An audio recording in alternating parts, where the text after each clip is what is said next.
या तो उसके लिए जिम्मेवार पर्सन है, वो डायरेक्ट जा सकते हैं, घटना का स्थल में जा सकते हैं, घटना का जिस घर में गया वो घर जा सकते हैं, लेकिन उस घर के लोगों को लाश लाना पड़ता है। इस स्वाधीन देश, इस स्वतंत्र देश, आज़ाद देश का दुर्दशा है कि जब तक वो घटना दुखित परिवार वो अपना जो शव है उसको जब तक रोड में नहीं लगा तब तक थाना से।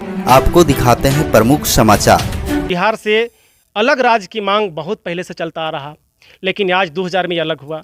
ये अलग होने का कारण भी 5वीं अनुसूची ही था, लेकिन आज 24 साल ये गुजर गया, लेकिन ये भी 5वीं अनुसूची क्षेत्र जो 15 जिला है उसमें लागू नहीं हुआ। यह भी समान क्षेत्र के जैसा यहाँ सारा व्यवस्था रहा, जबकि इस क्षेत्र में 1992 के हिसाब से पैसा और 1996 के हिसाब से पी पैसा के हिसाब से क्षेत्र में शासन व्यवस्था चलना चाहिए था। और आज नमस्कार, ये है आपका अपना न्यूज चैनल। स्वाधीन एक समासिक शब्द है और स्वतंत्र और स्वतंत्रता भी एक समासिक शब्द है। वह दो शब्दों को योग से बना हुआ है। स्वतंत्र, स्व माने अपना और तंत्र माने शासन, यानी अपना शासन व्यवस्था हो तो उसे हम स्वतंत्रता कहेंगे। स्वाधीन यानी अपने अधीन, हम किसी के अधीन कभी नहीं। और हमारा आदिवासी समुदाय, हमारा प्रकृतिवादी समुदाय, यह जो कुटुंब कबीला कभी भी किसी के अधीन नहीं हुआ। यह हमेशा स्वाधीन रहा और हमेशा स्वतंत्र भी रहा। यदि आप चैनल को सब्सक्राइब नहीं किए होंगे तो सबसे पहले आप चैनल को जरूर सब्सक्राइब कर लें। नमस्कार, इस वक्त हम लोग मौजूद हैं झारखंड राज्य के लातेहार जिला के आदिवासी लोहरा समाज के प्रधान कार्यालय में हम लोग मौजूद हैं। और आप देख सकते हैं यहाँ के आदिवासी लोहरा समाज के कई वरिष्ठ और गणमान्य लोग मौजूद हैं। कैमरा थोड़ा सा इधर जूम करके दिखाएंगे और आप देख सकते हैं कि यहाँ सारे लोग मौजूद हैं और बहुत ही धूमधाम और हर्षोल्लास के साथ यह प्रधान कार्यालय रहिया में 78वां स्वतंत्रता दिवस मनाया जा रहा है। इसी कड़ी में बहुत सारे गणमान्य लोग यहाँ मौजूद हैं और मैं कुछ सवाल करना चाह रहा हूँ। आपका नाम क्या हुआ? मेरा नाम फुलदेव कुमार लोहरा हुआ। अच्छा, आप एक चीज़ ये बताइए कि जो 78वां स्वतंत्रता दिवस मनाया जा रहा है, पूरे देश में यह कार्यक्रम किया जा रहा है, तो स्वतंत्रता दिवस और स्वाधीनता, इसमें लोगों को क्या जानकारी देना चाहते हैं? ये क्या है? दो तरह का नाम है, एक तो स्वतंत्रता दिवस, दूसरा तो स्वाधीनता। तो इस दो जो शब्द है वो शब्द दोनों उपयोग हमारा ही देश, हमारा ही क्षेत्र में किया जाता है, तो इसमें बहुत सारे लोगों को कई तरह की जानकारी नहीं है। इसमें लोगों को क्या अहम जानकारी देना चाहते हैं? मैं यही अहम जानकारी देना चाहता हूँ कि हमारे जितने भी यहाँ हमारे भारतवासी लोग हैं और हमारे आदिवासी जो भी भाई बंधु लोग हैं, वो आज ये बात नहीं जान पाते हैं कि हम स्वतंत्रता दिवस मना रहे हैं कि स्वाधीनता दिवस मना रहे हैं। वाकई में आज हम स्वाधीनता दिवस मनाएं क्योंकि हमारा देश आज़ाद हुआ, वो हमारा स्वाधीन था, हमारा अपना स्वाधीन मिला। लेकिन ये बात हमें समझना होगा कि हमारा स्वतंत्र अंग्रेज़ों का शासन से हमारा अपना शासन तंत्र मिला, जो आज CNT एक्ट के नाम से जाना जाता है। और वहाँ हमारा अपना व्यवस्था शासन हमारा खुद का है, जो हमें वहाँ स्वतंत्र मिला। अंग्रेज़ों से जो हमें मिला, उनके गुलामी के जंजीरों से जो हमारा पूर्वज पुरखा जो हमें दिलाएं, वो हमारा स्वतंत्र था। लेकिन आज हमारा जो भी ये 15 अगस्त 1947 में हमारा देश आज़ाद हुआ, ये हमारा स्वाधीन आज़ाद हुआ। और स्वाधीनता होता है कि आप किसी के अधीन में ना हो, मतलब खुद का वो अपना अधीन में हो। जैसे होता है कि कोई किसी का ज़मींदारी जगहदारी होता था, तो उस टाइम में होता था कि कोई ज़मींदारी के अंडर में होता था। लेकिन आज हमारा है, हम अंग्रेज़ों के विषय में कहा जाता है तो हमारा 15 जो अगस्त 1947 में हमारा देश आज़ाद हुआ, उस टाइम हमारा अंग्रेज़ों के शासन व्यवस्था से चलता था। लेकिन हमारा जो आदिवासी भाई का हमारा जो भी 1908 CNT एक्ट जो हमें मिला है, ये हमारा खुद का शासन मिला है पहले ही। लेकिन आज ये हमारा स्वाधीनता का दिवस है। और स्वाधीनता यानी कि खुद का, हम किसी के अंडर में नहीं रह करके खुद का अंडर में रहते हैं, यानी कि खुद का अपना जो भी व्यवस्था शासन होता है, खुद का शासन चलाते हैं। चलिए, स्वतंत्रता क्या है, स्वाधीनता क्या है? स्वाधीनता से हम क्या समझ सकते हैं, स्वतंत्रता से क्या समझ सकते हैं? स्वाधीनता से ये समझ सकते हैं कि स्वाद मतलब अपना शासन होता है और तंत्र मतलब राज्य के शासन, जैसे राज्य शासन होता था, तंत्र शासन होता था, तो स्वयं का शासन होता है। स्वाधीनता करते हैं। चलिए ठीक है, इस तरह का और भी एक और बुद्धिजीवी हैं। क्या नाम हुआ आपका? मेरा नाम प्रदीप लोहरा है। हाँ, तो अभी 78वां स्वतंत्रता दिवस जो मनाया जा रहा है प्रधान कार्यालय रहिया में। रामलाल लोहरा। चलिए, तो और भी यहाँ बुद्धिजीवी ले। क्या नाम हुआ आपका? नहीं जानते आप? हाँ, आप बताएंगे क्या नाम? मेरा नाम सुनील कुमार रवि है। थोड़ा सा खड़ा उठ करके लोगों को जो मेरे दर्शक हैं देखने वाले चैनल, वो देखें कि कोई भी है और कोई भी जानकारी दे रहे हैं तो थोड़ा सा खड़ा होकर के देंगे तो लोग थोड़ा ध्यान से देखेंगे। अभी यहाँ दो तरह का बात आ रही है आज पूरे यहाँ ही नहीं बल्कि पूरे भारत देश में 78वां स्वतंत्रता दिवस पूरे धूमधाम और हर्षोल्लास के साथ मनाया जा रहा है पूरे क्षेत्र में। मैं तो सबसे पहले आज स्वतंत्रता दिवस के शुभ अवसर पर पूरे देशवासियों और हमारे प्रखंड का ग्रामीण वासियों को तहे दिल से अभिनंदन और हार्दिक शुभकामनाओं के साथ मैं इस प्रश्न का उत्तर यही देना चाहता हूँ। स्वतंत्र जो हुआ था वह अंग्रेज हमारे देश में जब अपना वर्चस्व को जमाए हुए थे तो उससे हमारा देश जो था सो आज़ादी हुआ। इस बात को हम स्वतंत्र या इस प्रक्रिया को प्राप्त करने की जो कड़ी थी उसको हम स्वतंत्रता कहते हैं। लेकिन होता है वह जो है सो अपनी इच्छा के अनुसार किसी कार्य को करना। और पराधीनता और स्वाधीनता लगभग सेम शब्द ही है, एक तरह का विलोम शब्द कह सकते हैं, मतलब कुछ यहाँ पर्यायवाची शब्द कह सकते हैं इसको। कुछ बुद्धिजीवी लोग जो हैं वो 1908 के CNT एक्ट का भी जिक्र किए हैं, इसके बारे में क्या कहना चाहते हैं? CNT एक्ट का पूरा अगर इसका हम विस्तारित रूप जाने तो इसका अर्थ होता है छोटा नागपुर काश्तकारी अधिनियम। यह 1908 ईस्वी में जो था सो झारखंड के उन क्षेत्रों में लागू किया गया था जहाँ पे आदिवासियों का पूरे जोरों शोर के साथ ज़मींदार हो या फिर अंग्रेज सरकार हो पूरा शोषण कर रहे थे और अब उनकी ज़मीन जो भूमि थी उसका अधिग्रहण कर रहे थे और उनको अपने हक या फिर अपने अधिकार जो था उससे वंचित कर रहे थे। इसके लिए बहुत सारे यहाँ के जनजातियों ने विद्रोह करना प्रारंभ किया, जिसके वजह से तत्कालीन उस समय के गवर्नर जनरल और फिर उस समय के अंग्रेज अधिकारी जो थे उन्होंने CNT एक्ट छोटा नागपुर काश्तकारी अधिनियम 1908 ईस्वी में लागू किया जो भूमि से संबंधित है। इसके तहत हम जितने भी SC ST जो अनुसूचित जाति जनजाति की ज़मीन जो है वो उसको कोई खरीद बिक्री या क्रॉस प्रोस के तहत या किसी तरह का ठगी प्रथा के तौर पर इसे अपना या हड़प नहीं सकता है। ये इस तरह का एक कानून बनाया गया था सन 1908 ईस्वी में। तो ये लोग अभी आदिवासी लोहरा समाज का प्रधान कार्यालय में हम लोग हैं और कहा जाए तो आदिवासी लोहरा जो वंचित वर्ग थे, हर तरह से वंचित थे। आज लंबे समय से लोहरा जाति को न SC का न ST का दर्जा मिला था और काफ़ी पीछे हो गए थे। इनका जाति प्रमाण पत्र या किसी भी तरह का सरकारी लाभ से वंचित थे, शिक्षा में वंचित थे। लेकिन लंबा संघर्ष करने के बाद एक ऐसा शख्स हैं राजू रामवृक्ष लोहरा जो अपने सारा चीज़ को त्याग करते हुए अपने समाज के लिए पूरा लगभग आधा जीवन पार कर चुके हैं और अब यहाँ मौजूद हैं। उनके सामने आपको उनसे भी कुछ हम लोग जानकारी ले रहे हैं, चूँकि आज 78वां स्वतंत्रता दिवस यहाँ प्रधान कार्यालय में मनाया जा रहा है और मौजूद हैं। थोड़ा सा आप से हम 2-3 सवाल करेंगे, थोड़ा सा इधर आएंगे। ये आज अभी दो तरह की बात आ रही कि स्वतंत्रता दिवस स्वाधीनता, दो तरह की बातें भी बहुत सारे मित्र लोगों ने बताया और इसमें CNT SPT का भी जिक्र किया गया कि 1908 में CNT SPT एक्ट लागू था। तो हमको आप 2-3 चीज़ के बारे में बताइए। सबसे पहला चीज़ स्वतंत्रता, दूसरा स्वाधीनता, तीसरा CNT SPT एक्ट अगर 1908 से लागू है तो बीच में लोगों को ज़मीन कैसे बिका या बिका तो किस कारण से बिका। दूसरा और भी सवाल है कि अभी CNT SPT एक्ट लगने के कारण जो SC ST का ज़मीन मजबूरी में एग्रीमेंट करके या कुछ परमिशन करके एकदम आंशिक मूल्यों में बेचना पड़ रहा है, उसको काफ़ी नुकसान हो रहा है। इसमें क्या आप सुझाव देना चाहते हैं? सबसे पहले नमस्कार। आप इस चैनल के माध्यम से जितने भी दर्शक देख रहे हैं उनको भी आज के इस स्वतंत्रता दिवस स्वाधीनता दिवस 78वां भारत देश के इस 78वां स्वाधीनता दिवस के उपलक्ष्य में सबको बधाई देंगे। और वाकई सही बात है कि हमारा देश भारत एक विदेशी कंपनी ईस्ट इंडिया कंपनी जो एक व्यापारिक वर्ग, व्यापारिक सोच के साथ इस देश में आई थी और यह देश उसके अधीन हुई, उसके सिस्टम में और उसके नीति के तहत इस देश के नागरिक यहाँ की चल अचल संपत्ति को वह अपने अधीन करके यहाँ पर शासन चलाया और वह ब्रिटिश हुकूमत यहाँ पर ब्रिटिश शासन यहाँ लागू थी।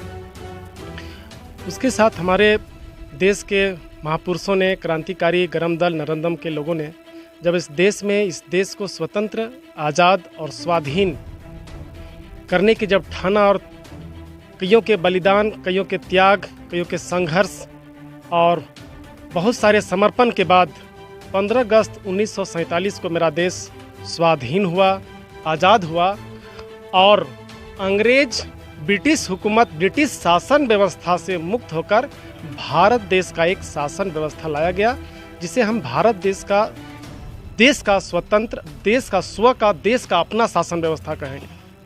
रही बात यहाँ झारखंड की, जिस पर बात आता है छोटा नागपुर काश्तकारी अधिनियम।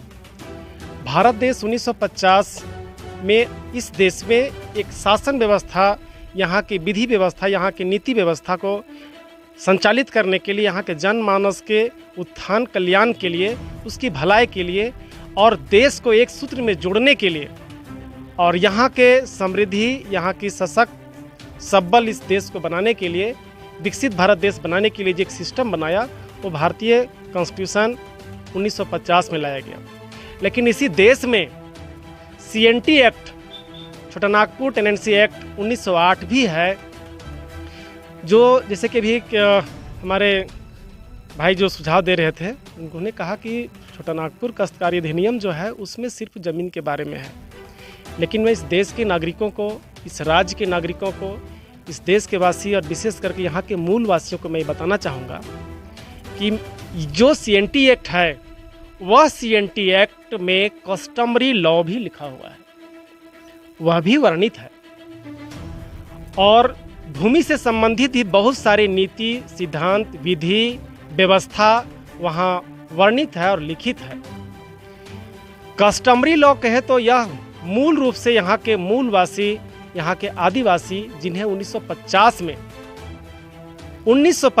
में जिन्हें शेड्यूल्ड ट्राइब कहा गया, जबकि उससे पहले भारत देश स्वतंत्र, स्वाधीन होने से पहले, आज़ाद होने से पहले इसी शेड्यूल्ड ट्राइब को एनिमिस्ट कहा जाता था, प्रकृतिवादी कहा जाता था। ये अपने पारिवारिक, सामाजिक और अपने स्वशासन व्यवस्था से, अपने कबीलाई व्यवस्था से ही यह संचालित होते थे और अपनी विधि व्यवस्था, चाहे वो अपना पारिवारिक या सामाजिक या चल संपत्ति, अचल संपत्ति का उसका उत्तराधिकार, जैसे अभी आप देख रहे हैं कि हमारा देश भारत में ही नहीं, मेरा झारखंड राज्य में भी अभी उत्तराधिकारनामा, भूमि का उत्तराधिकारनामा या नामांतरण चल रहा है, जो कि वो लिखित हो रहा है, दस्तावेजी हो रहा है। वह अभी के समय में हमारा भारत देश का एक सिस्टम है जिसको हम लोग राजस्व विभाग कहते हैं और राजस्व विभाग का जो भी जवाबदेह, जिम्मेवार, सक्षम अधिकारी इस चीज़ को पूरा कर रहे हैं। लेकिन जब आप CNT एक्ट के तहत देखिएगा और उसमें जितने भी जनजाति आज के समय के हिसाब से हैं, जो मूल रूप से उस समय के एनिमिस्ट हुआ करते थे, प्रकृतिवादी हुआ करते थे या यहाँ के आदिवासी हुआ करते थे, तो वो उस समय ट्राइब और एनिमिस्ट के हिसाब से वह अपनी व्यवस्था स्वयं संचालित करते थे। और आज भी भारतीय कॉन्स्टिट्यूशन में आर्टिकल 244 कि जो भी हम लोग जो बात बोले, 6वीं अनुसूची और 5वीं अनुसूची, SPT एक्ट और CNT एक्ट, तो हमारे झारखंड में 15 जिला, जिसमें 3 जिला ऐसे हैं जो आंशिक रूप से हैं और 12 जिला ऐसे हैं जो पूर्ण रूप से हैं, वह 5वीं अनुसूची क्षेत्र के में आते हैं और उनमें वहाँ पर वही बात को हम दोहराएंगे कि वहाँ स्वशासन व्यवस्था है, क्योंकि यहाँ स्वाधीन एक समासिक शब्द है और स्वतंत्र और स्वतंत्रता भी एक समासिक शब्द है। वह 2 शब्दों के योग से बना हुआ है। स्वतंत्र, स्व माने अपना और तंत्र माने शासन, यानी अपना शासन व्यवस्था हो तो उसे हम स्वतंत्रता कहेंगे। स्वाधीन यानी अपने अधीन, हम किसी के अधीन कभी नहीं। और हमारा आदिवासी समुदाय, हमारा प्रकृतिवादी समुदाय, यह जो कुटुंब कबीला कभी भी किसी के अधीन नहीं हुआ। यह हमेशा स्वाधीन रहा और हमेशा स्वतंत्र भी रहा और अपने विधि व्यवस्था के हिसाब से यह संचालित रहा। रही बात कि यहाँ पर भूमि का बात, आज हम 78वां स्वतंत्रता दिवस मना रहे हैं, ये बहुत हर्ष की बात है। लेकिन जैसे ही जब हम लोग इस स्वतंत्रता को, इस स्वाधीनता को, इस आज़ादी को विभागीय जाते हैं, डिपार्टमेंटल के हिसाब से जाते हैं, शासन प्रणाली जो आज है हमारा भारत देश में, जब हम लोग गहनता से अध्ययन करेंगे तो यहाँ 5 प्रकार के शासन व्यवस्था नजर आएगा। एक केंद्र सरकार का, एक राज्य सरकार का और एक केंद्र शासित राज्यों में पुनः केंद्र सरकार का, जो हम भारत सरकार कह सकते हैं। और साथ ही साथ यहाँ कुछ ऐसे भी क्षेत्र हैं जो एंग्लो इंडियन क्षेत्र हैं। वहाँ पर पूर्ण रूप से वह एक कबीला, एक समुदाय, वो एंग्लो इंडियन का एरिया होता है। वहाँ वो अपने हिसाब से या भारत का कॉन्स्टिट्यूशन और उनका अपना जो व्यवस्था है उसके हिसाब से वो संचालित होते हैं। यहाँ तक कि आज भारत देश में एक सीट रिजर्व होता है एंग्लो इंडियन के लिए। ये भी हमारा झारखंड का कथा है। साथ ही साथ इस भारत देश में ही इस झारखंड राज्य में एक स्वशासन व्यवस्था है जो 5वां शासन व्यवस्था है। और ये 5वें अनुसूचित क्षेत्र में, 6ठी अनुसूचित क्षेत्र में ये देश में लागू है, क्योंकि मेरा भारत देश में 4 स्टेट ट्राइबल एरिया होता है और 10 स्टेट मेरा शेड्यूल एरिया होता है। बाकी समान एरिया है और नहीं तो केंद्र शासित के अंदर में है। ऐसे ऐसे हमारा क्षेत्र में व्यवस्था है और इसीलिए इस व्यवस्था को समझने के लिए निश्चित हमको शाब्दिक अर्थों में जाना पड़ेगा, क्योंकि स्वाधीन इस देश का बड़ा दुर्भाग्य रहा है और ये होना नहीं चाहिए था, क्योंकि यहाँ देश में विचार अलग अलग हो सकते हैं, लेकिन सिद्धांत और नीति मेरा कस्टम, सिस्टम और कॉन्स्टिट्यूशन इससे चलता है। भारत देश में जो आप बोले अभी कि 10 स्टेट में क्या दशा दिशा है और 4 स्टेट में क्या दशा दिशा है, आप नागालैंड का आप स्थिति जान सकते हैं, सिक्किम का भी स्थिति जान सकते हैं। अभी बहुत सारे स्टेट में क्या दशा दिशा से चल रहा है और कारण यही है कि आज हमारा देश 78 साल आज़ाद हुए पूर्ण हो चुका है। आज जो 78वां हम स्वाधीनता दिवस मना रहे हैं, तो आप महसूस कर सकते हैं, दर्शक भी महसूस कर रहे हैं, देश के नागरिक भी महसूस कर रहे हैं। आज़ाद हुए आज हमको 75, हम अगर गणतंत्र दिवस मनाएंगे तो हम 76वां गणतंत्र दिवस हम लोग का आयोजन होगा। तो आप समझ सकते हैं कि जब यहाँ 5वें अनुसूची का संविधान में उल्लेख है, आर्टिकल 244, आर्टिकल 13 में 2, आर्टिकल 13 में 3 ये भी वर्णित है। आज भारत देश में ही इस क्षेत्र को, जनजातीय क्षेत्र, जिस क्षेत्र को, झारखंड को उस बिहार से अलग राज्य की मांग बहुत पहले से चलता आ रहा, लेकिन आज 2000 में ये अलग हुआ। ये अलग होने का कारण भी 5वें अनुसूची ही था, लेकिन आज 24 साल ये गुजर गया, लेकिन ये भी 5वें अनुसूचित क्षेत्र जो 15 जिला है उसमें लागू नहीं हुआ। यह भी समान क्षेत्र के जैसा यहाँ सारा व्यवस्था रहा, जबकि इस क्षेत्र में 1992 के हिसाब से पैसा और 1996 के हिसाब से पी पैसा के हिसाब से इस क्षेत्र में शासन व्यवस्था चलना चाहिए था। और आज सौभाग्य हुआ है, इस देश में उदय हुआ है आपके चैनल के माध्यम से इस क्षेत्र में निवास करने वाले विशेष करके ST SC समुदाय, जो कि इनको विशेषाधिकार प्राप्त है हमारे भारतीय संविधान में। लेकिन आज विशेषाधिकार की जानकारी हम लोगों को नहीं होना, या आज के शैक्षणिक सेंटरों में आज जितने भी स्कूल कॉलेज चल रहे हैं, चाहे वो सरकार के अधीन हो या व्यक्तिगत जिसको हम प्राइवेट कहते हैं, इन जगहों पर जो सिविक्स, जो शिक्षण नीति है, उस शिक्षण नीति में वास्तविकता से उसको दूर रखा जा रहा है। और अगर हमारा एजुकेटेड पर्सन आज 78 साल बाद वास्तविकता जानता, वास्तविकता पढ़ता, तो हमको नहीं लगता है कि ये जो दशा दिशा बना हुआ है कि आज यही झारखंड में अलग होने के बाद भी हाईकोर्ट से हाईकोर्ट जाना पड़ता है, न्यायपालिका जाना पड़ता है अपने हक के लिए लेना।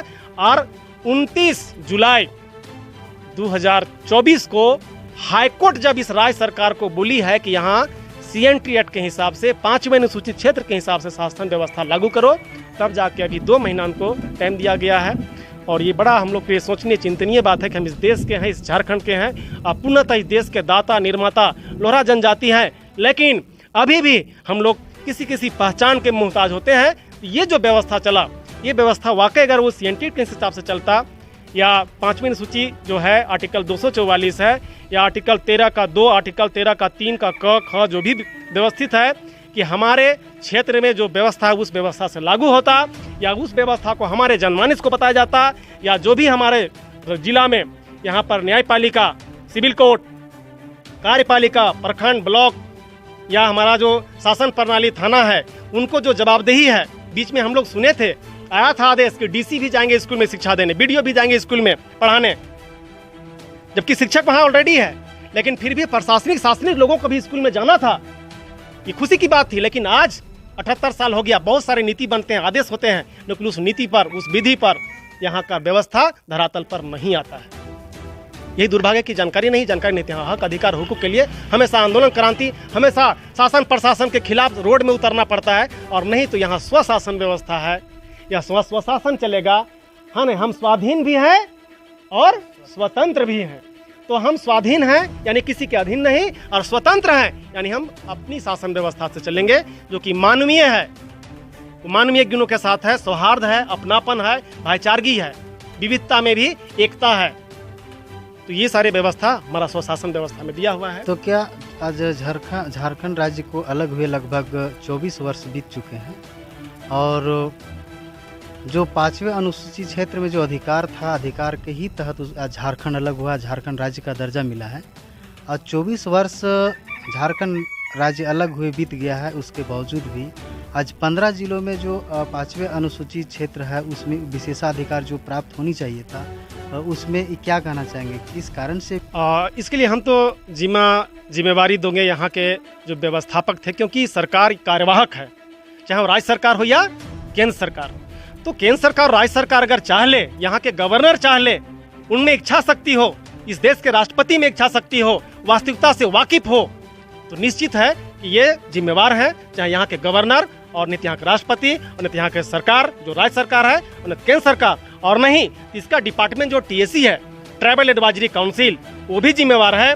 और साथ ही साथ जो आज जनजातीय आयोग है, जनजातीय विभाग हो, चाहे वो राज्यपाल के, चाहे राष्ट्रपति के, और नहीं तो सरकार के, चाहे केंद्र सरकार चाहे राज्य सरकार, ये विभाग जिम्मेवार है।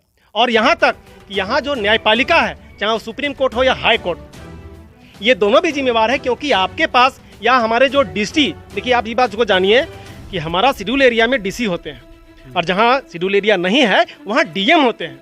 और आज तक हमारा क्षेत्र का आदमी का आप पूछ लीजिएगा तो DC और DM का डिफरेंट या उसका अंतर नहीं बता पाएगा। तो DC जो होते हैं विशेष इस क्षेत्र के लिए एक जिम्मेवार और जवाबदेह पदाधिकारी होते हैं, वह एक जिम्मेवार अधिकारी होते हैं, और उन पर जवाबदेही है कि हमारा क्षेत्र में कुछ ऐसे भी समुदाय हैं जो आदिम जनजाति हैं। हम लोहरा से हैं, आप देख सकते हैं कि हमको आंदोलन करना पड़ा, क्रांति करना पड़ा, अधिकारियों से उनके सभा कक्ष में उन्हीं के सक्षम अधिकारी जो निचले अधिकारी, उनके साथ हमको बताना पड़ता है हम 1950 में हम लोहरा ही है, वही लोहार हैं। आप 56 और 76 में हमको जो आज मॉडिफाइड हो रहा है, कारखाना मॉडिफाइड हो रहा है, जिस प्रकार से आप देख सकते हैं कि सैलून मॉडिफाइड हो रहा है। आप आज के समय में देख लीजिए, आपको जो वेल्डिंग दुकान इसको कह सकते हैं हम लोग, कि आज हम लोग लोहे का कल कारखाना को हम लोग नया मॉडिफाइड दे रहे हैं। उसी प्रकार लोहरा को लोहरा कहते हुए 2000 में सिंगल नाम दे दिया। अब हम खतियान वही है, नाम वही है। आज हमको 56-76 में 2 नाम दिए, या किए, कॉमा किए, और हमको विवादित किए। और ये बात हमारा CO सिया कर्मचारी जानते हैं, ये बात हमारे DC साहब जानते हैं, ये बात हमारे रेलवे DC जानते हैं, रजिस्ट्रार जानते हैं, अपर समाहर्ता जानते हैं। लेकिन आज देखिए दशा दिशा क्या है, तो वही दशा दिशा हुआ कि सब अधिकारी पढ़े लिखे होते हैं, सब लोग डिग्री लेके आते हैं, और वास्तविकता को धरातल में उतारने छोड़ के एक सिस्टम का गुलाम हो जाते हैं।